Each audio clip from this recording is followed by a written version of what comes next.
اگر بیٹی پیدا ہو تو میرا نبی فرماتا ہے 3 بیٹیوں کی شادی کر دو تو جنت واجب ہو گئی، 10 بیٹوں کی شادی کرو تو جنت واجب کوئی نہیں، 3 بیٹیوں کی شادی کرو تو جنت واجب ہو گئی۔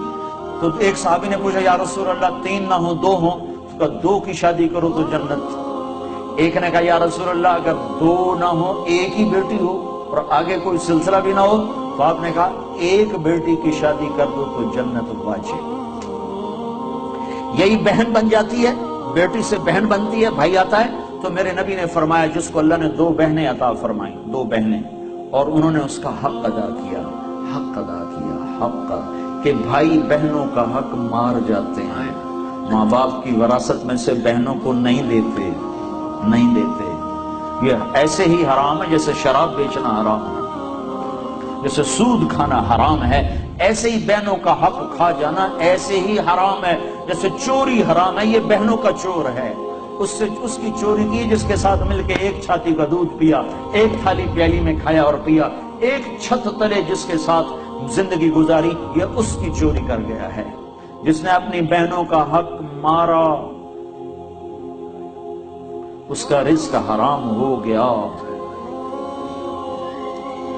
میں اپنے استاد صاحب کی خدمت میں جن سے میں نے تفسیر پڑھی، شہد لے کر گیا، 76-77 کی بات، برائمنڈ مرکز میں ہی مدرسہ ہے، مولانا جمشید صاحب۔ میں نے کہا حضرت یہ شہد لایا ہوں، کہاں سے لائے ہو؟ کہا جی میرے اپنے باغ کا ہے۔ میں نے کہا میں نے خود توڑا، باغ میں لگا تھا آم کا۔ میں نے کہا جی میرے اپنے باغ کا ہے۔ تو مجھ سے فرمایا تیرے باپ نے اپنی بہنوں کو زمین میں سے حصہ دیا تھا؟ 1 شہد کی بوتل اس وقت 10 روپے کی آ جاتی تھی۔ اور کتنا گہرا سوال کیا، یہ نہیں کہا ماشاءاللہ جزاک اللہ، یہ نہیں کہا تیرے باپ نے اپنی بہنوں کو زمین میں سے حصہ دیا تھا؟ اگر دیا تھا پھر تو یہ شہد حلال ہے، اور اگر نہیں دیا تھا تو سارا ہی حرام ہے، تو میں نہیں لوں گا، یہ مطلب تھا۔ ہاں بھائی تیرے ابا نے بہنوں کو زمینوں میں حصہ دیا تھا؟ میں نے کہا جی شکر ہے میرے ابا کی بہن ہی کوئی نہیں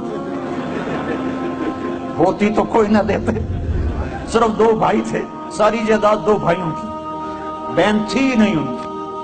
میں نے کہا اچھا تو تیرے دادا نے اپنی بہنوں کو زمین میں سے حصہ دیا تھا؟